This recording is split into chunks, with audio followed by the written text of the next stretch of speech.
안녕하세요. 저는 마트에서 일하면서 딸아이와 함께 살고 있는 오미경이라고 합니다. 저는 과거에 이혼을 했는데요. 전 남편의 소식을 얼마 전 들으면서 참 여러 생각이 들더군요. 저의 기가 막힌 이혼 이야기를 여러분에게 들려드리고자 합니다.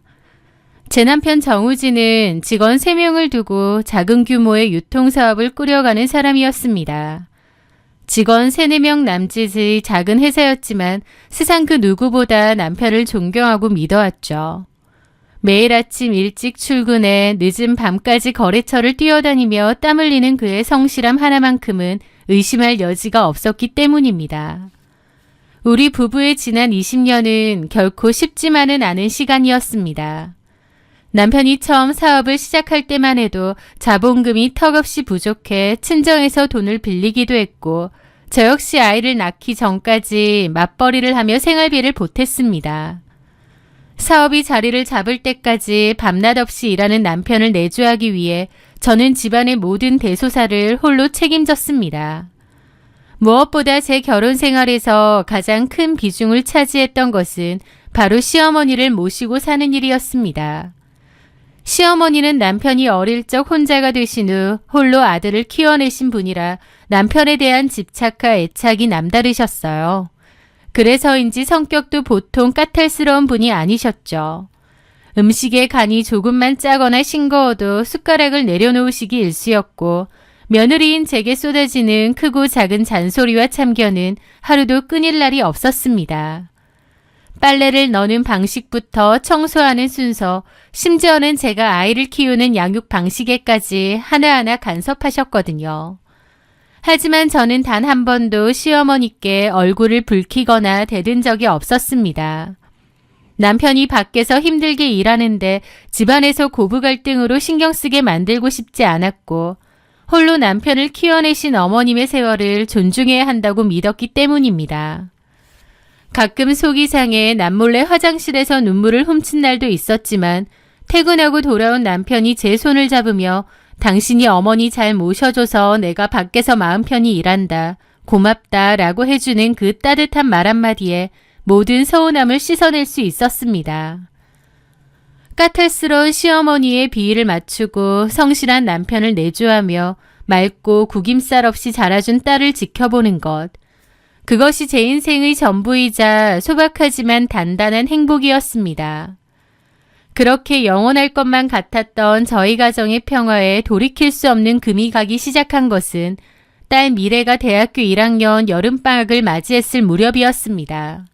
어느 날 평일 오후 미래는 친구들과 약속이 있다며 시내로 나갔습니다.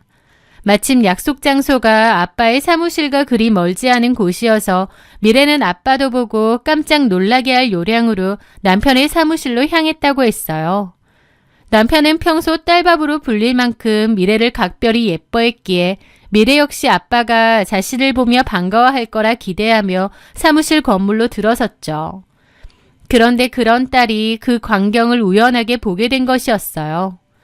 남편과 처음 보는 어떤 여자가 팔짱을 끼고 다정스레 차로 가는 모습을요. 그 충격적인 장면을 목격한 딸은 너무 놀라 집으로 뛰어왔습니다. 집으로 와서도 바로 방으로 들어가 버리고 밥도 안 먹더라고요. 딸이 평소 같지 않아서 밖에서 무슨 일이 있었나 싶은 마음에 물어보니 딸이 갑자기 우는 겁니다. 그리고는 아빠의 사무실을 가다가 목격한 그 끔찍한 장면을 제게 털어놓았죠. 딸의 이야기를 듣는 순간 제 심장은 바닥으로 곤두박질 치는 것 같았습니다. 남편이 낯선 여자와 팔짱을 끼고 어디론가 가고 있었다뇨. 하지만 일단은 딸을 달래주었습니다. 아닐 거야, 미래야. 네가 잘못 봤다거나 오해가 있겠지. 아빠가 그럴 사람이 아니란 건 네가 더 잘 알잖아. 저는 애써 떨리는 목소리를 감추며 딸을 다독였지만 제 마음속 깊은 곳에서는 이미 걷잡을 수 없는 불안의 불길이 번지고 있었습니다. 그날 저녁 남편이 퇴근하고 집에 돌아왔을 때 집안의 공기는 살얼음판 같았어요. 미래는 남편이 퇴근해도 나오지 않았고 시어머니는 영문을 모른 채 애가 오늘 왜 저렇게 버릇없이 구냐며 혀를 차셨습니다. 저는 남편을 조용히 안방으로 불렀습니다. 남편은 평소와 다름없이 피곤한 기색으로 침대에 걸터 앉았습니다. 저는 남편에게 낮고 단호하게 물었죠. 여보, 오늘 오후에 미래가 당신 사무실 갔었대. 근데 거기서 당신이 어떤 여자랑 팔짱을 끼고 나가는 걸 봤다는데. 제 질문에 남편의 손이 아주 미세하게 멈칫하는 것을 보았습니다. 보통의 억울한 남편이라면 펄쩍 뛰며 오해라고 항변하거나 구구절절 변명을 늘어놓는 것이 정상일 것입니다. 하지만 남편은 너무나도 침착했습니다. 그는 깊은 한숨을 내쉬더니 한참이나 아무 변명도 없이 아무 말도 하지 않더라고요. 그러더니 제 20년의 세월을 단숨에 찢어버리는 충격적인 한마디를 내뱉었습니다. 미래가 봤어? 어차피 조만간 말하려고 했는데 일이 이렇게 됐네. 뭘 말하려고 해? 내가 계속 얘기하려고 했는데 당신이랑 나 여기까지 하자. 우리 이혼했으면 해. 제 귀를 의심했습니다. 어떻게 20년을 함께 살며 자기 뒷바라지한 아내에게 딸이 불륜 현장을 목격했다는 이야기를 듣자마자 이혼하자는 말이 나올 수 있는지 도무지 이해할 수가 없었습니다. 이혼이라니? 지금 뭔 소리해? 그러면 진짜 바람이라도 피우고 있었던 거야? 나는 미래가 그렇게 말해도 설마 했어. 뭔가 오해가 있을 거라고. 근데 진짜네? 직접 봤다는데 내가 뭐라고 더 하겠어. 미래가 본 게 맞아. 그 여자가 누군데? 말한다고 당신이 알아? 저는 당장이라도 소리를 지르고 싶은 걸 꾹 참았습니다. 당신 미쳤어? 당신 자식이 불륜 현장을 보고 충격받아서 방에서 울고 있는데 아빠라는 사람이 어떻게 그딴 소리를 해? 그 여자 대체 누군데? 제가 핏대를 세우며 소리치자 남편은 오히려 짜증 섞인 얼굴로 미간을 찌푸렸습니다. 어쨌든 내 마음은 확고해. 변호사 알아볼 테니까 조용히 합의해줘. 당신에게 해댈 거 없게 재산분할은 제대로 해줄 테니까. 남편은 그 여자에 대해 단 한마디도 해주지 않은 채 마치 고장난 기계처럼 이혼만을 요구하고는 안방을 나가버렸습니다. 남편의 그 서늘하고 무미건조한 눈빛은 제가 20년 동안 알던 성실하고 다정한 남편의 것이 아니었죠. 도대체 이해가 안 되고 그 여자가 누구길래 남편이 한순간에 20년의 조광지처와 자식마저 내팽겨치려 하는 것인지 확인하고 싶었습니다. 남편을 닥달해서 물어봤자 남편은 입 꾹 다물고 이혼해달라는 소리만 하더라고요. 저는 고민 끝에 남편 사무실의 가장 오래된 직원인 최 과장에게 전화를 걸었습니다. 남편 사무실에서 일하는 여직원인데 벌써 8년 넘게 일을 같이 해왔거든요. 예전에 저랑 같은 요가 센터에 다니기도 했었기에 개인적으로도 친분이 있는 사이였습니다. 남편 회사 직원이니 이 상황도 가장 잘 알 것이라 생각했죠. 최 과장님, 사장님이 갑자기 이혼하자고 나오더라고요. 사장님이요? 네, 여자가 있는 모양인데 회사도 드나드는 사이 같더라고요. 혹시 최 과장님 아시는 거 없으세요?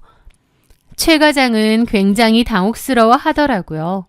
최 과장 입장에서는 알고 있지만 직장 대표 일이다 보니 모른 채 했겠죠. 저는 그런 마음을 알고 잘 달랬습니다. 최 과장님, 같은 여자로서 부탁할게요. 하루아침에 갑자기 이혼해달라고 저러고 나오는데 내가 얼마나 기막힌지 몰라요. 과장님은 그 여자가 어떤 여잔지 알죠? 회사도 오고 가고 하니까. 사모님께는 정말 죄송해요. 제가 말씀드렸어야 했는데 고민도 여러 번 했지만 사실 남의 가정사에 함부로 끼는 것도 아니고. 그럼요. 이해해요. 최 과장님 입장에선 다니는 회사 대표인데 당연히 조심스러웠을 거예요. 저 최 과장님 탓하는 거 아니에요. 그냥 혹시 뭔가 알고 있다면 좀 알려달라는 것 뿐이에요. 처음에는 머뭇거리던 최 과장은 제가 사정하자 결국 무거운 입을 열었습니다. 사실 저희 사무실에도 종종 오세요. 처음에는 그냥 사장님이 잘 아는 대표님이라고 했고 일 얘기를 하신다고 오셨어요. 그래서 저희도 그런 줄 알았는데 나중에 보니 두 분 분위기가 좀 이상하더라고요. 그 여자분 이름은 김지희고요. 그쪽도 본인 명의의 사업체를 꽤 크게 운영하고 있는 걸로 알고 있어요. 타고 다니는 차나 입고 오는 옷들을 보면 꽤 자산가 같더라고요. 사실 사장님이 요즘 저희 같은 작은 규모의 유통업의 한계를 느끼고 많이 답답해 하셨는데 그 김지희 사장이라는 사람을 만나면서 사업 확장에 대한 얘기를 많이 하시는 것 같았어요. 아마 그 여자 쪽에서 우리 사장님 사업에 큰 자본을 대주겠다, 좀 더 사업 확장을 해보자라는 식으로 얘기를 하는 것 같더라고요. 최 과장의 이야기를 들으며 저는 아연질색했습니다. 제 남편과 그 상간녀 김지희의 관계는 단순한 육체적 외도나 늦바람이 아니었습니다. 돈과 사업적 야망, 거기에 불륜이 얽혀있는 일이었죠. 남편은 그 여자를 통해 사업을 더 확장시키고 싶어 했고 그 여자를 동업자나 조력자로 보는 것 같더라고요. 저는 남편을 붙잡고 피를 토하는 심정으로 매달렸습니다. 당신 20년이나 같이 산 우리 세월이 우스워 보여? 욕심 부리지 말고 제발 정신 차려. 솔직히 우리가 언제 돈이 넘쳐나서 행복했어? 작아도 당신이 성실하게 일하고 미래 반듯하게 크는 것 보면서 우리 지금까지 잘 살아왔잖아. 미래 생각해서라도 이런 미친 짓은 그만둬.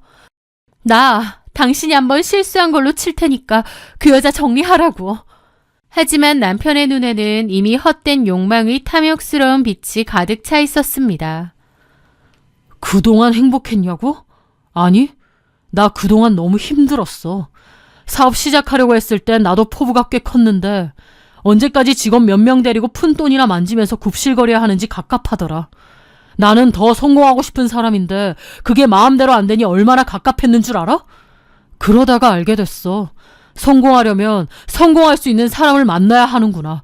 크게 되고 싶으면 큰 물에서 놀고 잘 나가는 사람하고 어울려야 하는구나라는 것을 말이야. 솔직하게 말할게. 그 여자 나한테 날개를 달아줄 수 있는 사람이야.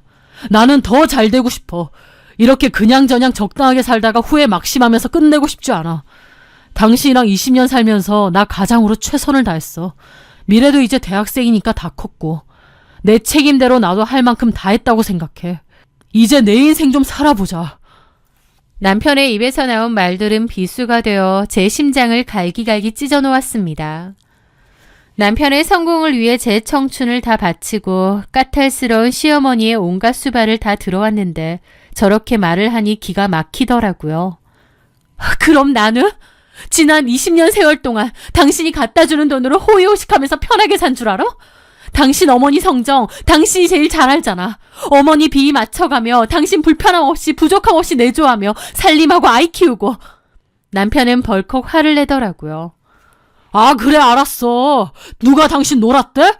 대단해. 아주 열심히 살았어. 근데 이런 식이야? 이런 게 숨이 턱턱 막힌다고.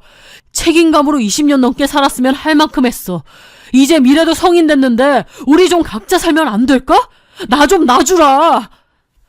정말 가슴이 찢어지더라고요. 20년 같이 고생하고 열심히 살아왔다고 생각했는데 이제 와서 자기 인생 살고 싶으니 저더러 이혼해 주라뇨. 이게 말인가요? 그런데 그 순간 방문 밖에서 저희 부부의 대화를 듣고 있던 시어머니가 안방문을 벌컥 열고 들어오셨습니다. 저는 내심 시어머니가 아들의 미친 짓을 호통치고 말려주시기를 기대했습니다. 그래도 제가 20년을 지극정성으로 모셨으니 어머니만큼은 며느리 편을 들어주실 거라 믿었죠. 하지만 시어머니의 입에서 나온 말은 저를 완벽한 지옥으로 밀어넣었습니다. 시어머니는 제 손을 매몰차게 뿌리치시며 남편을 등 뒤로 감싸듯 막아섰습니다. 넌 속도 없이 남자가 큰일 좀 해보겠다는데 거기서 왜 질질 짜고 발목을 잡아? 남자가 살다 보면 더 큰 물에서 놀고 싶고 든든한 배경 가진 짝을 만나 잘 되고 싶은 게 당연한 이치지. 톡 까놓고 네가 우리 우진이한테 해준 게 뭐가 있다고 그래. 너도 양심이 있으면 우리 아들 더 잘 되게 조용히 이혼 도장 찍고 물러나라. 눈앞이 새하얘졌습니다. 저를 향해 악을 쓰는 시어머니의 얼굴을 보며 저는 인간에 대한 모든 신뢰와 정이 완전히 바닥으로 곤두박질 치는 것을 느꼈습니다. 시어머니까지 이렇게 나올 줄은 몰랐어요. 아들의 불륜을 상간녀의 돈을 보고 재혼하려는 그 파렴치한 짓을 오히려 지지하고 20년 헌신한 며느리에게 아들의 발목을 잡지 말고 꺼지라고 말하다니요. 시어머니의 그 기막힌 폭언을 들은 순간 제 안에서 20년 동안 남편과 시댁을 향해 쌓아왔던 모든 감정의 끈이 툭 하고 끊어지는 소리가 들렸습니다. 남편의 외도 사실을 알았을 때 느꼈던 배신감이나 억울함, 분노조차도 그 순간만큼은 차갑게 식어버릴 정도로요. 그날 잠이 한숨 안 오더라고요. 내 지난 세월의 결과가 이건가 싶어서 얼마나 참담하던지요. 다음날 아침 남편은 아예 짐까지 싸서 집을 나가버렸습니다. 연락해도 받지도 않고 집에 돌아오지도 않더라고요. 속이 시커멓게 썩는 것 같았죠. 아이도 학교로 갔고 집안에는 시어머니와 저 단 둘만이 남았습니다. 시어머니와 제 사이에는 냉랭한 기운밖에 남지 않았죠. 그러다가 며칠 후 시어머니가 저에게 얘기를 좀 하자고 하시더군요. 미경아, 일전에 내가 홧김에 말이 좀 험하게 나갔다. 하지만 너도 이렇게 된 거 현실을 좀 직시해. 어머님은 진작 다 알고 계셨죠. 미래 아빠가 다른 여자 만난다는 것을. 실은 네가 며칠 전에 미래 애비한테 따지고 들기 전에 애비가 먼저 말하더라. 만나는 여자가 있고 그 여자를 봤다고. 너한테 이혼해달라고 했다고. 시어머니는 그때와 다른 다정한 얼굴로 저를 달래려 드는 겁니다. 미경아, 너 착하고 바른 거 잘한다. 우리한테 참 잘했지. 그거 모르는 거 아니야. 그런데 남자 마음 떠났으면 돌이키기 어렵다. 그리고 미래아범이 잘 돼야 나중에 미래한테도 좋은 거야. 미래아범이 만난다는 그 여자가 재력이 보통이 아니란다. 우리 애비 사업에 돈을 대줘서 법인으로 크게 키워주겠다고 약속을 했다고 하고, 남자가 날개를 달고 날아오를 기회가 왔는데 네가 발목을 잡으면 안 되지 않겠니? 라는데 그 부드러운 말투와 그렇지 못한 내용에 어이가 없어 헛웃음이 나더라고요. 그래서요? 저더러 조용히 물러나라는 말씀이신 건 충분히 들었습니다. 그런데 어머니, 저 20년 동안 이 집안에서 파출부처럼 일했습니다. 어머님 수발 다 들고요. 사람 다 써먹고 이제 와서 필요 없다고 헌신짝처럼 버리는 거? 이건 진짜 아니죠. 하물며 가족으로 살아왔는데요. 어머님도 그러시는 거 아닙니다. 제가 한치의 물러섬 없이 단호하게 나오자 어머님이 결심한 듯 파격적인 제안을 꺼내셨습니다. 너 20년 동안 고생한 거 내가 모르는 바 아니라니까. 그래서 내가 우진이한테도 신신당부했다. 미경이한테 섭섭치 않게 챙겨주라고. 뭘 챙겨줄 수 있는데요? 어머님이 결심하며 말하시더라고요. 내 명의로 가지고 있는 구이동 아파트 있지? 지금 세입자가 전세로 살고 있는 그 6억짜리 아파트. 그거 너한테 명의 이전해주마. 저는 그 말에 입이 떡 벌어졌습니다. 구이동 아파트는 시어머니가 평생 아껴서 모은 돈과 아버님이 남기신 유산으로 사두었던 시어머니의 전 재산이나 다름없는 알짜 부동산이었어요. 현재 세입자가 살고 있긴 했지만 시세가 6억 원을 호가하는 매물이었죠. 그런데 시어머니가 그 아파트의 명의를 제 앞으로 넘겨줄 테니 세입자의 전세 보증금 문제는 제가 알아서 떠안고 깔끔하게 이혼 도장을 찍어달라는 것이었습니다. 그 떼꾸쟁이 시어머니가 저한테 자기 전 재산까지 넘긴다고 하니 놀랍더라고요. 나중에 알고 보니 남편이 그렇게 해달라고 자기 엄마에게 전날 부탁을 한 것이었습니다. 어머니, 그렇게까지 해서라도 이혼을 시키고 싶으세요? 네가 싫은 게 아니야. 너만한 며느리 없는 거 내가 더 잘한다. 나는 단지 우리 아들을 위해서야. 너도 자식 키우니까 잘 알겠지. 자식을 위해서라면 아까울 게 뭐가 있고 못할 게 뭐가 있겠니? 저는 고개를 가로저으며 자리를 일어났습니다. 어머님은 제 뒤통수에 대고 잘 생각해보라고 다시 신신당부하시더라고요. 아마 남편이 시어머니에게 저를 잘 설득해달라고 부탁한 모양이었고요. 그 구이동 아파트 준다고 하고 좋게 이혼하는 걸로 설득해달라고 했겠죠. 가족한테 버려졌다는 생각에 처음엔 너무 암담했습니다. 그런데 마음을 좀 차분히 가라앉히고 생각해 보았어요. 가만 짚어보니 시어머니의 제안은 저로서도 나쁠 것이 없는 조건이었습니다. 현실적으로 따져보면 남편은 그 여자에게 완전 푹 빠져 있었습니다. 절대 가정으로 돌아올 것 같지 않았어요. 저도 너무 정 떨어지고 같이 살기 싫은 심정이었고요. 그런데 설령 괘씸한 마음에 위자료 소송에 재산 분할을 한다고 쳐도 100% 승소할 거라는 보장도 없고 설령 승소한다고 해도 몇 천만 원이겠죠. 게다가 소송이라는 게 얼마나 오래 갈지도 모르는 거고요. 재산 분할이라고 하면 지금 이 집을 나눠야 될 텐데 이 집 반 나누는 것보다 차라리 시어머니 집을 받는 게 훨씬 더 합리적이고 현명한 선택 같았습니다. 저는 며칠간 고민을 하다가 어머님에게 말을 했어요. 제가 생각해 봤는데요. 그래. 좋습니다, 어머니. 구이동 아파트 제 명의로 확실하게 이전해 주세요. 그럼 합의 이혼하겠습니다. 대신 명의 이전이 법적으로 완벽하게 끝나는 날 법원 가서 도장 찍을 겁니다. 제 말에 시어머니는 반색을 하시며 고개를 끄덕이셨습니다. 그날 이후 이혼 절차는 일사천리로 진행되었습니다. 남편 정호진 역시 제가 시어머니의 아파트를 받고 조용히 물러나겠다고 하자 마치 알터니가 빠진 것처럼 홀가분해하는 것 같더라고요. 그 여자와의 핑크빛 미래와 곧 다가올 사업 확장에 대한 기대감에 부풀어 20년 산 아내와 딸이 집을 나가는 그 순간까지도 일말의 죄책감이나 미안함을 보이지 않았습니다. 아파트 명의 이전 등기가 제 이름으로 완료된 것을 확인한 후 저는 딸 미래의 짐과 제 짐을 챙겨 미련 없이 그 집을 나왔습니다. 미래 역시 아빠와 할머니의 비정함에 학을 떼며 두 번 다시 아빠의 얼굴을 보지 않겠다고 선언했어요. 그렇게 저희 부부의 20년 결혼 생활은 시어머니의 아파트 한 채를 받으며 끝이 났습니다. 금액으로 치면 결코 작은 금액이 아니었죠.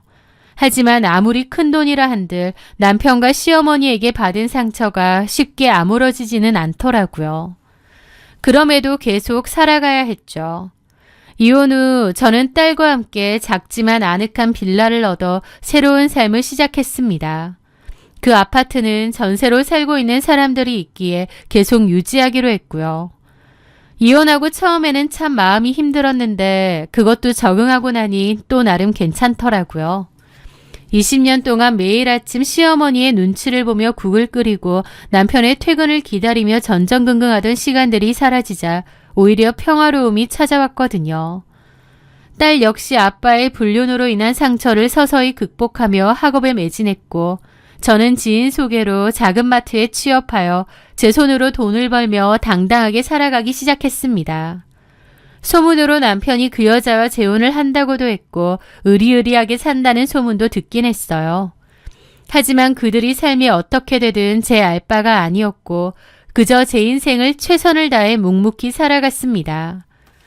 그렇게 시간은 빠르게 흘러 이혼하고 1년이라는 시간이 흘렀을 무렵이었어요.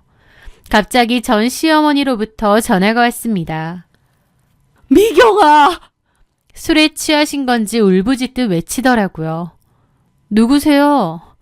번호를 지웠기 때문에 처음엔 누군지 몰랐습니다. 누구기에? 시어머니 목소리도 까먹었냐? 전화 왜 하신 거예요? 내가 오죽 분통 터지고 화가 나면 전화를 했겠냐? 아이고, 내가 정말 억울해서 못 살겠다. 전 시모는 술에 잔뜩 취해 저에게 전 남편과 그 김지인에 관한 이야기를 했습니다. 전 남편은 저와 이혼하자마자 기다렸다는 듯이 김지희와 혼인신고를 하고 재혼을 감행했다고 했어요. 시어머니 역시 아들이 돈 많은 사업가와 재혼을 했으니 이제 자신은 그 의리의리한 새며느리의 집에서 사모님 대접을 받으며 호화로운 노후를 보낼 것이라 철석같이 믿고 있었죠.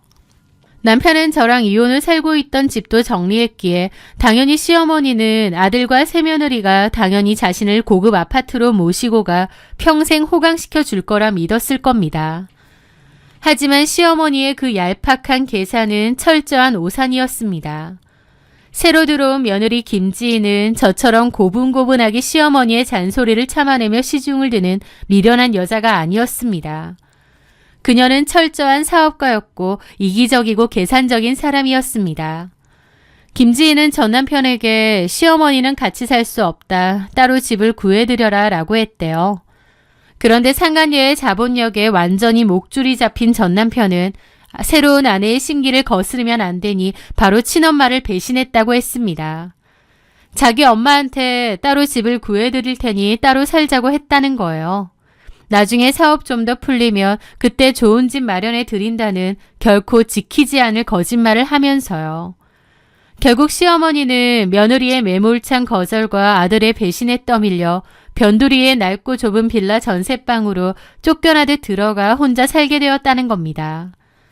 저에게 자신의 아파트까지 주고 아들의 상간녀를 반겼던 시어머니는 갑자기 작고 초라한 집으로 쫓겨나는 신세로 전락해버린 것입니다. 심지어 한 달에 알량한 생활비를 보내주는 것 말고는 약속과 달리 거의 찾아오지도 않고 방치를 한다더군요. 전 남편과 김지희는 시어머니의 처지는 아랑곳하지 않은 채 외제차를 타고 다니고 해외여행에 최고급 레스토랑에서 식사를 하는 등 호화로운 생활을 자랑하며 산다고 하고요. 시어머니는 아들 내외의 그 이기적이고 화려한 생활을 전해들을 때마다 분통이 터져 밤잠을 이루지 못했다고 합니다. 그러던 어느 날 억눌렸던 시어머니의 분노가 폭발해서 결국 아들 부부의 아파트로 쳐들어갔다고 했습니다. 그리고는 이 짐승만도 못한 것들이 내 전 재산 다 내놓고 맺어줬더니 늙은 어미를 버렸다고 난리를 치면서 새며느리 김지희의 머리채를 잡고 두들겨 팼다고 하더라고요. 그런데 더 가가는 김지희가 시어머니를 고소하겠다고 했던 겁니다. 남편놈은 자기 어머니를 현관 밖으로 질질 끌어냈고 다신 우리 집 찾아오지 말라고 엄포를 했다고 하더라고요. 평생을 오냐오냐 키워내고 아들의 불륜마저 감싸며 조강지처를 내쫓았던 시어머니는 굳게 닫힌 아파트의 차가운 철문 앞에서 헝클어진 머리를 부여잡고 땅을 치며 오열했다고 했죠. 그러면서 술에 만취해서 저한테 전화를 한 겁니다. 미경아, 내가 잘못했다. 내가 귀신에 씌었었나 봐. 그 돈 많은 독사 같은 년한테 올려서 20년 동안 내 수발 다 들어준 너를 그렇게 매몰차게 내쫓다니 내가 천벌을 받고 있다. 우진이 그 몹쓸 놈이 그년이랑 짝짝꿍이 돼서 이 늙은 어미를 길바닥에 내팽개쳤어. 미경아, 내가 정말 미안하다. 시어머니의 뒤늦은 후회와 처절한 울음소리였지만 저는 그저 무표정하게 듣고 있었습니다. 제 가슴 속에는 일말의 동정심도 남아있지 않았거든요. 저는 차분하고 건조한 목소리로 대답했습니다. 어머님, 누가 누구 머리채를 잡고 고소를 하든 어머님이 버려져서 길바닥에 나앉든 이제 저와는 아무런 상관도 없는 남의 집안일입니다.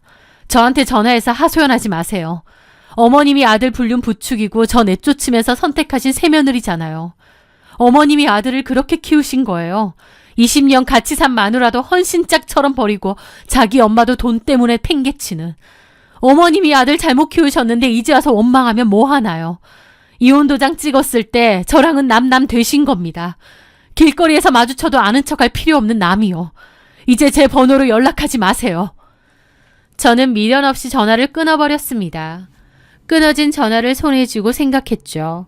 자신들의 더 큰 욕망을 위해 가족을 버린 자들의 결말이 얼마나 비참하고 추악한지를 말입니다. 하지만 그것은 끝이 아니었습니다. 그들의 탐욕은 더욱 그들을 더 깊고 어두운 심연으로 끌고 내려갈 준비를 하고 있었거든요. 시어머니의 후회 섞인 전화를 차갑게 끊어버린 후에도 제 삶은 여전히 똑같았습니다. 마트에서 열심히 일했고 딸 미래는 아빠에 대한 상처를 훌륭하게 극복하며 장학금을 놓치지 않는 반듯한 대학생으로 자라주었습니다. 휴일이면 딸과 함께 예쁜 카페에 가서 수다를 떨고 저녁이면 마주 앉아 찌개를 끓여 먹는 이 평범하고 소박한 일상이 제게는 그 무엇과도 바꿀 수 없는 완벽한 행복이었습니다. 그렇게 시간은 흐르고 흘러 전 남편 정우진과 그 상간녀 김지희 그리고 시어머니의 존재가 제 머릿속에서 희미한 옛날 이야기처럼 지어질 무렵이었습니다. 이혼 서류에 도장을 찍고 남남이 된 지 3년이 흐른 어느 날 저는 평소처럼 퇴근 후 거실에서 저녁을 먹으며 뉴스를 틀어놓고 있었습니다. 앵커의 건조한 목소리로 대규모 불법 밀수 및 투자 사기 조직이 경찰에 적발되었다는 경제 뉴스가 흘러나오고 있었습니다. 처음에는 남의 일이라 생각하며 무심코 화면을 쳐다보았는데 자료 화면으로 모자이크 처리되어 경찰서로 압송되는 남녀의 실루엣이 묘하게 눈에 익었습니다. 그리고 이어진 앵커의 멘트에 저는 들고 있던 숟가락을 바닥에 떨어뜨리고 말았습니다. 해외에서 불법으로 들여온 고가의 밀수품을 정상적인 부품으로 위장해 유통하고 이를 미끼로 수억 원대의 가짜 투자금을 끌어모은 일당이 검거되었다는 거예요. 주범인 여성사업가 김모 씨와 유통망을 제공한 공범인 남편 정모 씨라는데 아무리 얼굴을 가려도 제 남편 같더라고요. 심장이 미친 듯이 뛰기 시작했습니다. 저는 다급히 폰을 집어들고 남편의 옛 사무실 직원이었던 최 과장에게 전화를 걸었습니다. 최 과장님은 그 전에 퇴사를 했다고는 하지만 그래도 내막을 알 것 같았거든요. 그렇게 사건의 전말을 알게 되었는데 놀랍더라고요. 상간녀 김지희는 건실한 사업가가 아니라 해외 불법 밀수품을 들여와 유통하고 불법적인 자금을 굴리는 범죄 조직의 브로커이자 사기꾼이었습니다. 그녀가 굳이 직원 3명뿐인 영세한 유통업자를 운영하려는 제 남편에게 접근했던 이유는 사랑도 남편의 사업 수완 때문도 아니었습니다. 그녀의 불법 밀수품을 합법적인 부품으로 둔갑시켜 유통할 정상적인 껍데기 회사가 필요했고 그 회사의 명의를 빌려 자금을 세탁하기 위해 남편을 철저하게 이용한 것이었죠. 가장 끔찍한 것은 전 남편 정우진의 태도였습니다. 처음에는 그 여자에게 속아 넘어갔을지 모르나 나중에는 그 사업이 불법 밀수와 투자 사기라는 것을 명백히 알면서도 범행에 적극적으로 가담했다는 사실입니다. 불법이든 사기든 상관없이 당장 눈앞에 쏟아지는 검은 돈의 유혹을 뿌리치지 못하고 기꺼이 아내의 공범이자 바지 사장이 되는 길을 택한 거죠. 하지만 꼬리가 길면 밟히는 법입니다. 그들의 얄팍하고 추악한 범죄 행각은 결국 덜미를 잡혔고 경찰의 대대적인 압수수색 끝에 두 사람은 나란히 수갑을 차는 신세가 되었던 거죠. 재판 과정은 그들의 밑바닥을 가감없이 보여주는 한편의 총극이었습니다. 서로가 상대방에게 책임을 떠넘기며 진흙탕 싸움을 벌였다고 합니다. 전 남편은 나는 아내가 시키는 대로 유통망만 빌려주었을 뿐 불법인 줄 몰랐다며 눈물로 억울함을 호소했고 김지희는 남편의 회사 명의를 가지고 주도적으로 저지른 일이라며 서로를 물어뜯었으니까요. 결국 두 사람은 모두 무거운 실형을 선고받았습니다. 범죄 수익으로 사들였던 고급 아파트나 외제차 그리고 모든 자산은 피해자들의 배상금으로 압류되거나 추징당했어요. 남편이 조강지처와 자식을 버리고 늙은 홀어머니까지 길바닥에 내팽개치며 쫓았던 그 눈부신 신기루는 단 3년 만에 처절한 파멸로 끝나버렸습니다. 차가운 교도소의 시멘트 바닥, 그것이 남편이 그토록 원했던 더 큰 물의 종착지였던 거죠. 그 소식을 들었을 때 통쾌함보다는 오히려 깊은 허무함이 밀려왔습니다. 20년이라는 긴 세월 동안 비록 큰 부자는 아니어도 퇴근 후 된장찌개 냄새를 맡으며 서로의 어깨를 주물러주던 그 평범하고 소중한 일상을 어떻게 저런 추악한 탐욕과 바꿀 수 있었는지, 인간의 어리석음이 얼마나 바닥을 알 수 있는지 소름이 돋을 뿐이었습니다. 딸 미래 역시 뉴스를 통해 아빠의 구속 소식을 접했지만 단 한 방울의 눈물도 흘리지 않았습니다. 딸의 마음속에서 아빠라는 존재는 과거 엄마를 버린 순간 이미 완벽하게 죽어버렸기 때문입니다. 그로부터 또 수년의 시간이 더 흘렀고 최근에 남편이 실형을 모두 살고 출소했다는 소식도 건너 듣게 되었습니다. 빈털터리에 전과자 꼬리표를 단 초라한 중년 남성이 바로 전 남편의 현재 처지였죠. 갈 곳 잃은 그가 갈 곳은 늙은 어머니가 살고 있는 변두리의 낡은 빌라였을 겁니다. 염치도 없이 홀어머니의 집 문을 두드린 아들을 보며 시어머니는 그럼에도 아들을 끌어안고 짐승처럼 통곡했다고 합니다. 결국 전 남편은 7순이 넘은 늙은 어머니의 좁은 새방에 얹혀 살며 하루하루를 연명하는 비참한 신세가 되었습니다. 화려한 사업 확장의 꿈도 자산가 새며느리와의 호화로운 노후도 모두 허황된 신기루처럼 사라지고 두 모자에게 남은 것은 비좁은 단칸방의 습기와 지독한 가난, 그리고 씻을 수 없는 전과자라는 오명뿐이겠죠. 그 소식을 전해 듣고 참 많은 생각이 들더군요. 가끔 저는 생각합니다. 만약 남편이 그때 그 어리석은 욕심에 눈이 멀지 않았더라면 어땠을까요?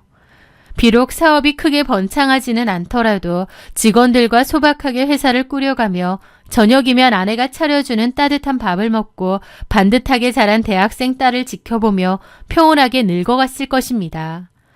주말이면 어머니를 모시고 교회로 나가 바람을 쐬는 그런 평범하지만 가장 위대한 행복을 곁에 두고 살면서 말이죠.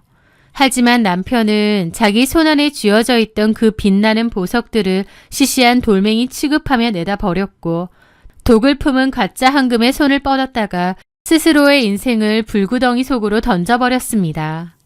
이제 저는 그들을 완전히 제 인생에서 지워버렸습니다. 어리석은 탐욕이 빚어낸 참사는 그들의 몫일 뿐 저와 제 딸이 짊어질 무게가 아니기 때문입니다. 오늘 저녁에도 저는 마트 일을 마치고 돌아와 딸 미래와 마주 앉아 갓 지은 밥을 먹습니다. 창밖으로 불어오는 서늘한 저녁바람이 뺨을 스칠 때 저는 이 소박하고 조용한 평화가 얼마나 값비싸고 소중한 것인지를 뼛속 깊이 느낍니다. 거짓된 욕망을 쫓다 모든 것을 잃어버린 어리석은 남편의 이야기를 타산지석 삼아 저는 앞으로도 제게 주어진 이 진실하고 소박한 행복을 목숨처럼 지키며 살아갈 것입니다. 제 긴 이야기를 묵묵히 들어주셔서 진심으로 감사드립니다.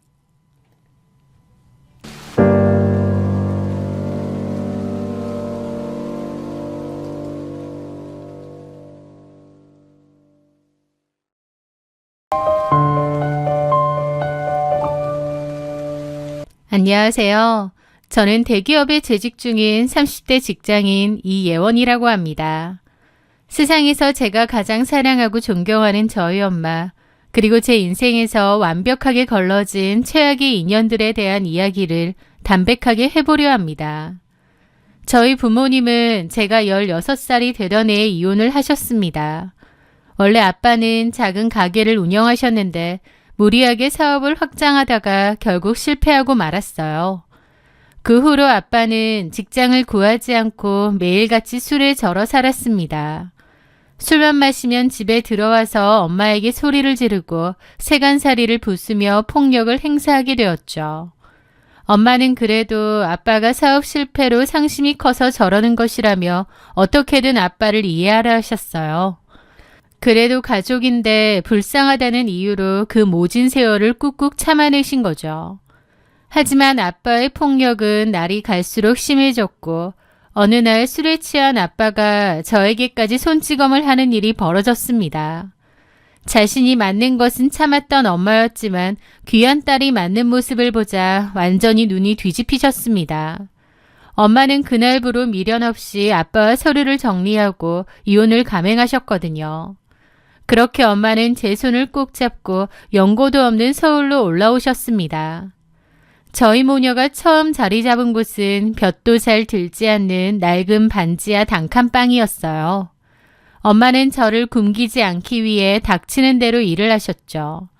낮에는 식당 주방에서 종일 서서 일하시고 밤에 파김치가 되어 돌아와서도 쉬지 않고 인형 눈붙이기나 봉투 접기 같은 부업을 하셨습니다. 엄마는 한 식당에서 3년 넘게 성실하게 일을 하셨는데 아쉽게도 그 식당이 사정상 문을 닫게 되었습니다. 당장 생계가 막막해진 엄마는 다른 일자리를 알아보시다가 아는 지인 아주머니의 소개로 꽤 규모가 큰 2층짜리 갈비탕집에 취업하게 되셨어요. 페이도 괜찮고 집에서 거리도 가까워 처음에는 다행이라고 생각했습니다. 하지만 엄마는 그 갈비탕집을 다니면서부터 눈에 띄게 수척해지셨고 평소 힘든 내색을 전혀 하지 않으시던 분이 깊은 한숨을 쉬는 날이 잦아졌어요. 어느 주말 저는 방 안에서 공부를 하다가 우연히 엄마와 이모가 통화하며 하소연하시는 내용을 듣게 되었습니다. 아휴, 내가 진짜 예원이 대학 등록금만 아니면 당장 때려치우고 싶다니까. 사장이 진짜 사람을 개돼지 취급을 해. 직원들한테 막말은 기본이고 손님들 앞에서는 간도 쓸게도 다 빼줄 것처럼 굴다가 손님 나가면 바로 뒤에서 상스러운 욕을 하면서 뒷담화를 하질 않나. 게다가 더 기가 막힌 게 뭔 줄 알아? 사장 그 여자, 멀쩡히 남편도 있는 여자가 식당에 애인을 끼고 돌아. 근처에서 옷가게 하는 남자 사장인데 심지어 사장 남편 친구인가 봐. 근데 대낮에 그 애인이라는 놈이 식당에 와서 카운터에서 사장 엉덩이를 주무르질 않나. 아주 더러워서 눈을 뜨고 볼 수가 없어. 남편 돈으로 차린 식당에서 남편 친구랑 그러고 있다니까. 진짜 더러워서 그만두고 싶은데 예원이 등록금까지만 어떻게든 버텨보고 다른 데 알아봐야지. 시간대랑 월급이 당장 아쉬우니까 꾹 참는 거야. 방문 너머로 그 통화 내용을 듣는데 저는 너무나도 가슴이 아프고 화가 났습니다. 그런 저질스럽고 악독한 사장 밑에서 더러운 꼴을 꾹꾹 참아가며 주방 일을 하고 설거지를 하는 엄마의 모습이 눈에 선했기 때문입니다. 모두 저를 대학에 보내기 위한 엄마의 지독한 희생이었죠. 저는 엄마가 고생하는 것을 누구보다 잘 알았기에 정말 코피를 쏟아가며 독하게 공부에 매달렸습니다. 그 결과 저는 누구나 이름을 들으면 아는 서울의 명문대에 당당히 합격했죠. 제가 대학에 합격하고 1년치 등록금을 모으자마자 엄마는 뒤도 돌아보지 않고 1년 남짓 다녔던 그 지긋지긋한 갈비탕집을 그만두셨습니다. 그리고는 학교 급식실의 조리원으로 이직하셔서 일을 다니기 시작하셨습니다. 대학에 입학한 후 저는 엄마의 짐을 덜어드리고자 과외나 아르바이트를 병행하려 했는데요. 제가 알바한다는 사실을 알자 엄마는 단호하게 저를 말리셨습니다. 예원아, 돈 버는 건 엄마가 할 테니까 넌 네 앞가림에만 집중해. 알바할 시간에 차라리 도서관에 앉아서 스펙 하나라도 더 쌓아. 그게 엄마 도와주는 거야. 엄마의 뜻을 꺾을 수 없었던 저는 엄마의 희생에 보답하기 위해 4년 내내 단 한 번도 과 수석을 놓치지 않고 전액 장학금을 받으며 학교를 다녔습니다. 교환학생, 공모전 등 제 커리어에만 무섭게 집중했고 그 결과 저는 대학 졸업을 하기도 전에 국내 굴지의 대기업에 공채로 입사하는 쾌거를 이루었습니다. 제가 번듯한 직장인이 되고 첫 월급을 타던 날 저는 엄마에게 이제 제발 일을 그만두시고 편히 쉬시라고 간곡히 부탁드렸습니다. 엄마, 이제 나 돈 엄청 잘 벌어. 그러니까 일 당장 그만둬. 평생 나 키우느라 고생했는데 이제 놀면서 편하게 살아. 내가 다 책임질게. 하지만 엄마는 제 손을 토닥이며 웃으셨습니다. 놀면 뭐하니? 몸만도 쑤시지. 일할 수 있을 때까지는 일해야지. 그리고 엄마가 바보같이 일만 한 줄 알아? 급식실 다니면서 주변 아줌마들한테 기동량으로 주식 공부를 좀 했거든. 엄마는 지난 5년 동안 악착같이 모은 돈을 우량주에 조금씩 투자하고 계셨습니다. 그런데 운이 좋게도 엄마가 사두었던 주식들이 정말 크게 오르면서 자산이 꽤 불어나 있었습니다. 엄마는 그 수익금과 제가 벌어둔 돈, 거기에 대출금을 조금 더해 반지하 단칸방을 청산하고 볕이 아주 잘 드는 서울의 깔끔한 20평대 아파트로 이사를 할 수 있었죠. 엄마, 이제 진짜 좀 쉬세요. 몸도 안 좋잖아. 괜찮아. 오히려 일을 좀 해줘야 할기도 생기고 안 늙는 거야. 그리고 네 결혼 자금도 모아야 되고 나중에 내 노후 자금도 든든하게 마련해놔야 늙어서 우리 딸한테 짐이 안 될 거 아니야. 엄마는 계속 일할 거야.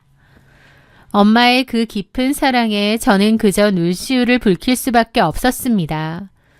저는 제 결혼 자금은 제가 알아서 할 테니 앞으로는 제발 엄마를 위해 돈을 쓰라고 신신당부를 했습니다.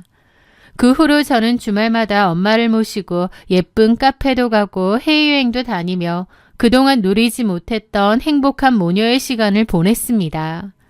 평생 일만 하느라 여권도 처음 만들어보고 비행기도 처음 타보신다는 엄마를 보며 가슴이 아프면서도 앞으로 제가 세상의 모든 좋은 것을 다 해드려야겠다고 다짐했죠.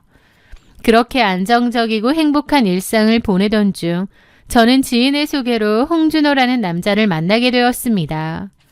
평범한 회사원이었지만 지인이 입이 마르도록 칭찬할 만큼 성격이 바르고 착한 사람이라고 했습니다. 직접 만나본 준호 씨는 정말로 선하고 부드러운 사람이었습니다. 특히 제 마음에 가장 들었던 것은 그가 술을 전혀 마시지 못한다는 점이었습니다. 어릴 적 술에 취해 폭력을 휘두르던 아빠에 대한 트라우마가 깊었던 저에게 술 안 마시고 착하고 온화한 남자는 언제나 확고한 이상형 1순위였어요. 준호 씨는 저의 그런 기준에 완벽하게 부합하는 사람이었고 저희는 자연스럽게 호감을 느끼며 연인으로 발전했습니다. 준호와의 연애는 참 평온했습니다. 큰 다툼도 없었고 늘 저를 배려해주는 준호 덕분에 저는 참 많은 위로를 받았죠. 연애를 시작하고 얼마 지나지 않아 준호는 자기 부모님께 제 이야기를 했다며 몹시 들떠서 말했습니다. 예원아, 우리 엄마 아빠가 네 얘기 듣고 엄청 좋아하셔. 너 명문대 수석 졸업에 대기업 다닌다고 했더니 그런 똑똑하고 훌륭한 아가씨가 어디 있냐면서 당장 데려오라고 난리시더라고. 저를 좋게 봐주신다니 다행이더라고요. 저희는 2년 정도를 예쁘게 만났고 마침내 결혼을 약속하며 예비 시부모님을 정식으로 찾아뵙기로 했습니다. 첫인사를 드리러 간 자리에서 예비 시어머니는 저의 손을 덥석 잡으며 호들갑을 떠셨습니다. 어머 예원야, 듣던 대로 인상도 너무 참하고 예쁘네. 명문대에 대기업까지. 아유 진짜 엘리트네 엘리트야. 예원이네 어머니 아버지가 얼마나 자랑스럽게 생각하실까. 시어머니의 질문에 저는 조금 당황했습니다. 제가 아버지랑 살지 않는다는 걸 모르시는 것 같았거든요. 더 늦기 전에 말씀드려야겠다 싶어서 솔직하게 말씀을 드렸습니다. 어머님, 준호 씨가 아직 말씀을 안 드렸나 보네요. 저는 부모님이 예전에 이혼을 하셔서 엄마와 단둘이 살고 있습니다. 아버지는 안 계시지만 저희 엄마가 정말 훌륭하게 저를 키워주셨어요. 제 입에서 이혼과 홀어머니라는 단어가 나오는 순간 화기애애했던 시어머니의 표정이 미세하게 굳어지는 것을 보았습니다. 순간 분위기가 약간 어색해졌지만 시어머니는 이내 어색한 미소를 지으며 수습을 하셨습니다. 아, 그래? 요즘 뭐 이혼이 흠도 아니고 엄마 혼자서 저렇게 똑똑한 딸을 대기업까지 보냈으니 참 훌륭하시네. 아, 괜찮아. 요즘 세상에 그게 무슨 대수라고. 말로 꺼내지는 않으셨지만 내심 탐탁지 않아 하시는 눈치였습니다. 그래도 겉으로는 이해해 주시니 감사하다고 생각하며 첫 인사 자리를 무사히 마쳤습니다. 그런데 그로부터 며칠 뒤 준호와 데이트를 하다가 우연히 그의 핸드폰 화면에 떠있는 카톡 메시지를 보게 되었습니다. 준호가 화장실에 간 사이 테이블 위에 놓인 핸드폰 화면이 밝아졌는데 예비 시어머니가 보낸 메시지였습니다. 준호야, 넌 걔 이혼 가정인 거 왜 미리 말 안 했어? 아빠 없이 홀어머니 밑에서 자란 애들은 어딘가 꼬여있고 결핍 있어서 별론데. 아휴, 조건 좋아서 맘에 들었는데 영 찝찝하다. 그 문장을 읽는 순간 심장이 쿵 내려앉았습니다. 앞에서는 훌륭하게 키우셨다며 웃어 보이더니 뒤에서는 아빠 없는 애들은 결핍이 있다며 저와 저희 엄마를 깎아내리고 있었던 것입니다. 속이 상하고 눈물이 날 것 같았지만 저는 모른 척 눈을 감았습니다. 그래, 옛날 분들이시니까 편견을 가질 수도 있지. 내가 결혼해서 더 잘하고 우리 엄마가 얼마나 훌륭한 분인지 보여드리면 생각도 바뀌실 거야. 저는 준호가 화장실에서 돌아왔을 때 아무것도 보지 못한 척 웃어넘겼습니다. 이 찝찝한 직감을 무시하지 말았어야 했는데 그때의 저는 준호와의 결혼을 꼭 하고 싶었기에 애써 현실을 부정했던 것 같아요. 시간이 흘러 드디어 양가 부모님이 처음으로 마주하는 상견례 날이 밝았습니다. 엄마는 딸의 상견례에 초라해 보이지 않으시려고 백화점에서 큰맘 먹고 산 고급스러운 정장을 입고 미용실까지 다녀오셨습니다. 단아하게 꾸민 엄마의 모습은 제 눈에 그 어떤 귀부인보다 아름답고 우아해 보였죠. 저희 모녀가 먼저 상견례 장소인 고급 한정식집 룸에 도착하여 긴장된 마음으로 앉아 있었습니다. 약속 시간이 되자 룸의 미닫이 문이 열리며 준호와 예비 시부모님이 들어오셨어요. 오셨어요? 많이 기다렸니? 아유, 저희가 좀 늦었죠? 아니요, 저희가 일찍 왔습니다. 저희 엄마세요. 처음 뵙겠습니다. 예원이 엄마입니다. 엄마가 자리에서 일어나 우아하게 고개를 숙여 인사를 하셨습니다. 그런데 자리에 앉으려던 예비 시어머니가 갑자기 눈을 동그랗게 뜨더니 저희 엄마의 얼굴을 뚫어지게 쳐다보기 시작했습니다. 얼굴이 몹시 낯이 익은데 어디서 봤더라? 저와 준호는 서로 아는 사이냐며 어리둥절하게 쳐다보았습니다. 저희 엄마 역시 시어머니의 얼굴을 가만히 응시하시더니 이내 크게 당황하신 듯 안색이 변하셨습니다. 그 침묵 속에서 시어머니가 갑자기 무릎을 탁 치며 날카로운 목소리로 소리쳤습니다. 어머, 맞네. 전에 우리 갈비탕집 식당에서 주방 보던 아줌마네. 그 순간 제 머릿속을 스치고 지나가는 섬뜩한 기억 하나. 엄마가 1년 동안 뼈 빠지게 일하며 멸시를 견뎠다던 직원들을 개돼지 취급하고 대낮부터 카운터에서 상간난간 물고 빨던 그 최악의 갈비탕집 사장. 시어머니가 장사를 접은 지 꽤 되어서 제가 그 사실을 전혀 눈치채지 못했던 것이죠. 엄마 역시 크게 당황하신 듯 안색이 굳어졌지만 이내 제 상견례 자리라는 사실을 자각하시고는 애써 침착하게 인사를 건네셨습니다. 아, 네, 사장님. 오랜만에 뵙네요. 시아버지는 어리둥절한 표정으로 물었습니다. 여보, 사돈 어른을 알아? 그럼요. 우리 갈비탕집에서 설거지하고 음식하던 아줌마잖아. 아유, 세상에 어떻게 이런 우연이 다 있어? 어떻게 이런 데서 다 보지? 시어머니는 반갑다는 명목하에 노골적으로 저희 엄마를 아래 위로 훑어보며 비아냥거리기 시작했습니다. 출세했네요, 아줌마. 딸내미 좋은 대학 보낸다고는 그때 들었는데 그게 예언이었다니. 아유, 그렇게 지질이 궁상맞게 고생하더니 자식 복은 있었네요. 마치 옛날에 부리던 하녀를 대하듯 함부로 내뱉는 말투에 저는 속에서 천불이 끓어올랐습니다. 예비 신랑인 준호의 얼굴을 쳐다보았지만 준호는 그저 어색하게 웃으며 자기 엄마를 말릴 생각조차 하지 않았습니다. 엄마는 꽉 쥔 두 손을 무릎 위에 다소곳이 모은 채 제 결혼을 위해 애써 웃어 보이셨습니다. 예, 그렇죠. 다 예원이가 잘 커준 덕분이죠. 세상 오래 살고 볼 일이야, 진짜. 어떻게 이렇게 다 만나? 그것도 사돈지간으로. 참.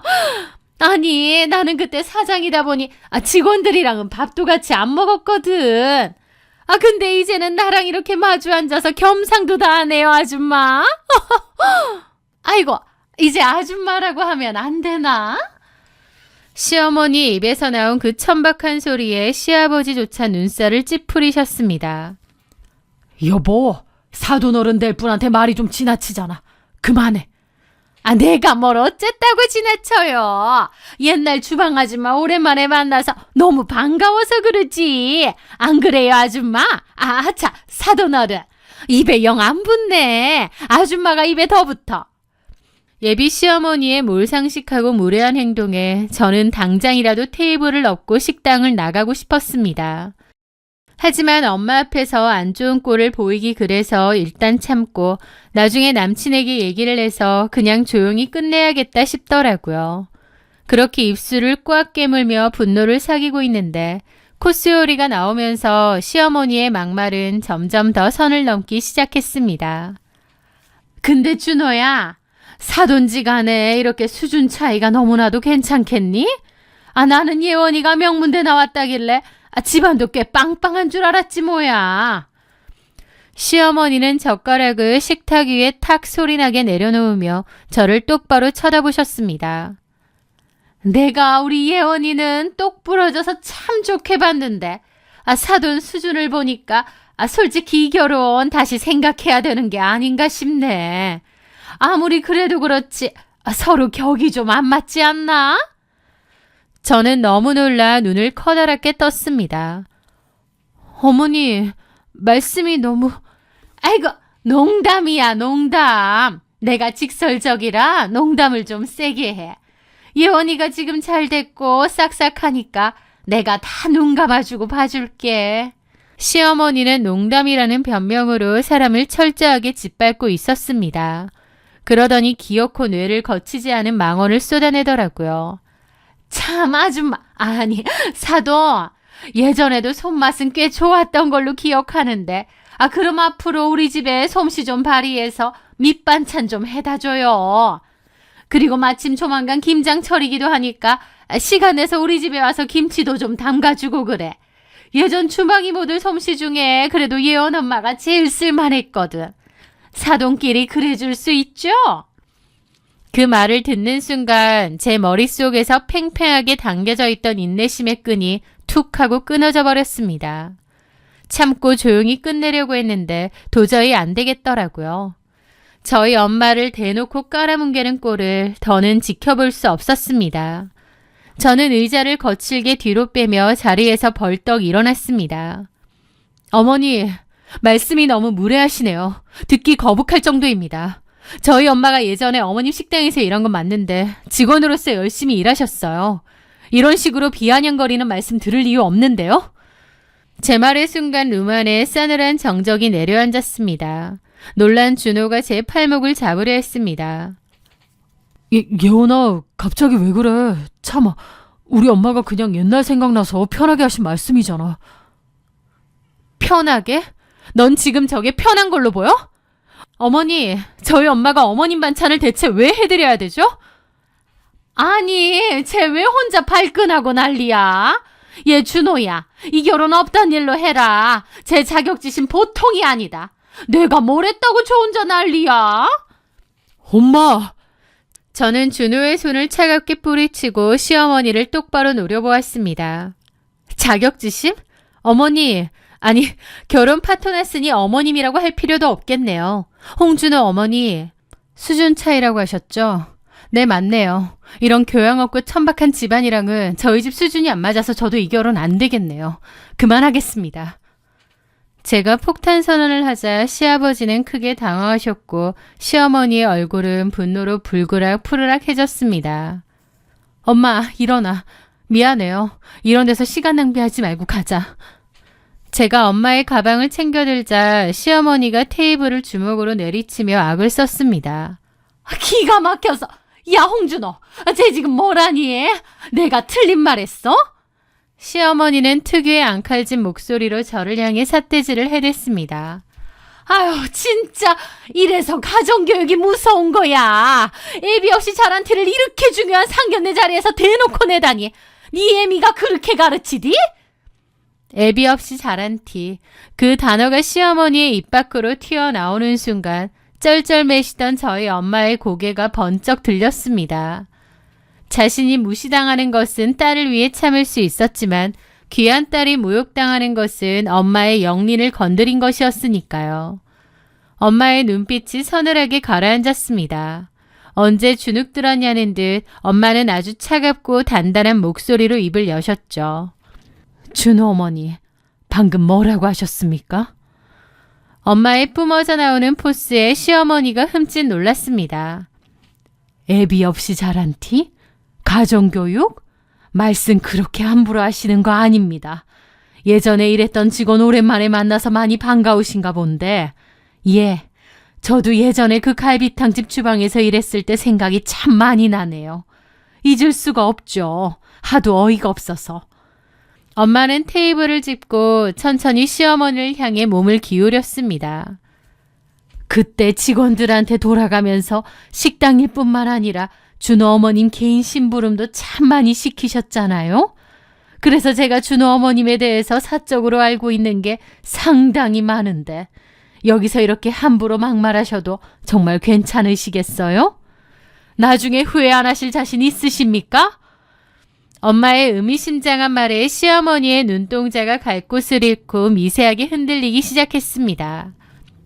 이 아줌마가 미쳤나? 지금 뭐 하라는 거야? 내가 뭘 어쨌다고? 지금 협박하는 거예요? 이렇게 당황하시면서 목소리를 높이시는 걸 보니 협박당하실 만한 일을 하긴 하셨나 보구나. 미쳤어요?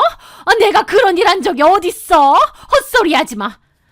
하면서 시아버지 눈치를 보더라고요. 저희 엄마는 코웃음을 치며 고개를 끄덕이셨습니다.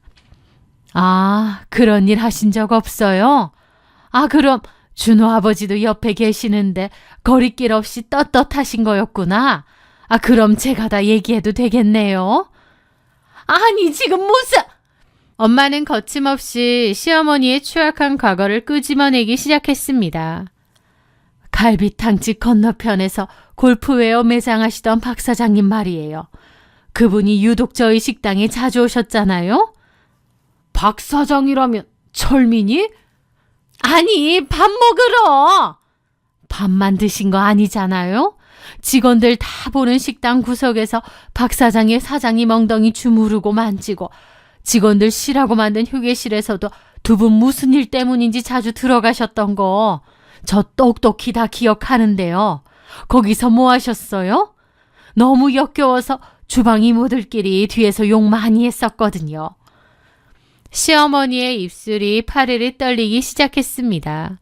하지만 엄마의 폭로는 이제 막 시작된 참이었습니다. 당신이 방 닥쳐? 무슨 헛소리야! 그리고 직원들한테 그런 말씀도 자주 하셨잖아요. 남편이랑 당장 이혼하고 싶다고. 아, 아니지. 내가 착각했다. 이혼이 아니라 우리 남편 콱 죽어버렸으면 좋겠다. 사별했으면 좋겠다고. 박 사장이랑 하와이 가서 살고 싶다고 하셨던가? 아, 발리에서 살고 싶다고 하셨던가? 쾅! 시아버지가 주먹으로 테이블을 강하게 내리쳤습니다. 시아버지의 눈이 금방이라도 튀어나올 듯이 커져 있었습니다. 설마 했는데 진짜야? 당신 박 사장이랑 이상한 눈길 주고받는 거 내가 봤어. 그래도 설마 했는데. 시어머니는 사색이 되어 손을 내저었습니다. 아니에요, 여보. 저 아줌마가 지금 우리 집안 망치려고 헛소리 하는 거예요. 아, 믿지 마요. 얘 준호야 뭐하니? 얼른 저 아줌마랑 쟤 데리고 나가. 하지만 엄마는 여유롭게 미소를 지으며 치명타를 날렸습니다. 아니, 그럴 필요 없습니다. 우리가 알아서 나갈게요. 발이 없는 것도 아니고. 아참, 그러고 보니 생각나네요. 웬 보험하시는 분이 식당 찾아와서 남편분 사망보험금 얘기 한참 나누셨잖아요. 아, 저는 사장님이 진짜로 남편분 해코지라도 하실까봐 경찰에 신고해야 되나 엄청 고민했었거든요. 물론 그 뒤에 도저히 이 꼬라지 저 꼬라지 못 참겠어서 그만뒀지만 엄마는 놀라서 헐떡이는 시아버지를 향해 빙긋 웃어 보였습니다. 근데 뭐 준호 아버지께서 이렇게 잘 계신 걸 보니 그때 계획했던 거 실천까지는 안 하셨나 봐요. 아, 정말 천만다행이네요. 시아버지는 뒷목을 잡고 숨을 몰아쉬셨고 시어머니는 하얗게 질린 얼굴로 덜덜 떨며 아무 말도 하지 못했습니다. 엄마의 폭로에 시어머니는 사색이 되어 발뺌하기 시작했습니다. 무슨 말도 안 되는 소리야. 아, 저 여자가 지금 괜히 헛소리 하는 거예요. 여보, 나 그런 적 결단코 없어요. 아, 저 아줌마가 나한테 앙심 품고 지어내는 거라고. 하지만 예비 시부의 표정은 이미 걷잡을 수 없이 차갑게 굳어 있었습니다. 왜냐면 시아버지는 예전부터 시모와 그 박 사장이라는 친구의 관계를 내심 의심하고 있었던 모양이었습니다. 설마 하며 넘겼던 과거의 퍼즐 조각들이 엄마의 폭로로 완벽하게 맞춰진 것이죠. 네가 그 자식이랑 내가 차려준 식당에서 놀아나고 그것도 모자라 내 사망보험금을 알아봐? 시아버지가 분노로 어쩔 줄 몰라 하자 엄마가 차분하게 마지막 결정타를 날렸습니다. 아, 참, 마지막으로 한마디만 더 할게요. 아, 사장님이 저한테 약국 가서 임신 테스트기 사오라고 심부름 시키셨잖아요. 아, 그리고 그 박 사장님이랑 엄청 심각하게 얘기하시던데. 아, 다행히 늦둥이 둘째는 없었나 봐요. 그 말에 시아버지의 두 눈이 말 그대로 뒤집히고 말았습니다. 시모의 입도 떡하니 벌어졌죠. 시아버지는 숨을 헐떡이며 시어머니를 향해 소리쳤습니다. 나는 진작에 수술을 했는데 임신 테스트기? 그 한마디에 루마는 완벽한 정적에 휩싸였습니다. 시어머니는 그 자리에 털썩 주저앉아 입만 뻐끔거렸습니다. 어떤 변명도 통하지 않는 빼도 박도 못할 완벽한 증거였으니까요. 시아버지는 짐승 같은 괴성을 지르며 식탁을 엎어버릴 듯이 달려들어 시어머니의 멱살을 틀어쥐었습니다. 이 더러운 년이 박 사장 그 애까지 가질 뻔해? 그리고 내 사망보험가? 네가 나를 죽이려고 했어? 여보, 살려줘요. 아니에요, 아니라고요. 준호가 놀라서 사색이 된 얼굴로 아빠를 뜯어말리기 시작했습니다. 아빠, 진정하세요. 일단 집에서 얘기해요. 네?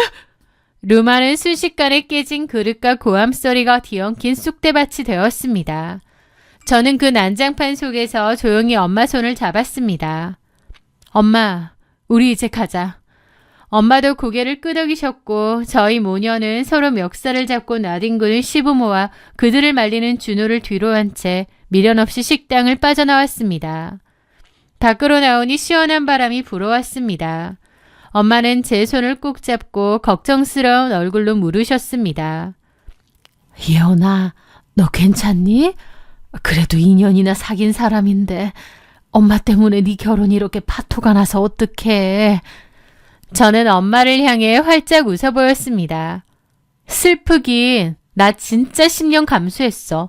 엄마를 그런 취급하면서 함부로 대하는 집안이랑 어떻게 결혼을 해. 저런 무식하고 천박한 시어머니 밑으로 안 들어가게 된 게 천만다행이야. 엄마가 나 살린 거야. 제 진심 어린 대답에 엄마도 그제야 마음을 놓고 환하게 웃으셨습니다. 그렇게 제 결혼은 완벽하게 파토가 났습니다. 그리고 홍준호네 부모님도 이혼소송에 들어갔죠. 홍준호 엄마는 위자료 한 푼 받지 못하고 쫓겨날 위기에 처했다고 하더군요. 게다가 홍준호 아빠는 아내가 자기를 죽이고 사망보험금을 타내려 했다며 살인미수로 고소하겠다고 경찰서 바닥에서 대성통곡을 하고 난리도 아니었다면서요. 이걸 어떻게 하냐고요? 어느 날 늦은 밤 제 핸드폰으로 전화가 걸려왔거든요. 바로 홍준호였습니다. 받지 않으려다 마지막으로 할 말은 해야겠다 싶어 전화를 받았더니 저한테 엄청 따지더라고요. 자기 부모님 이혼하려 한다고. 다 저 때문이라고요. 야, 이예원, 네가 어떻게 나한테 이럴 수가 있어? 너 때문에 우리 엄마 아빠 어떻게 된 줄 알아? 수화기 너머로 들려오는 준호의 목소리는 잔뜩 혀가 꼬여 있었습니다. 술을 전혀 입에도 대지 못한다더니 웬걸 술에 잔뜩 취했더군요. 우리 엄마가 실수 좀 한 거 가지고 그걸 상견례 자리에서 다 까발려서 우리 집안을 이렇게 박살을 내나?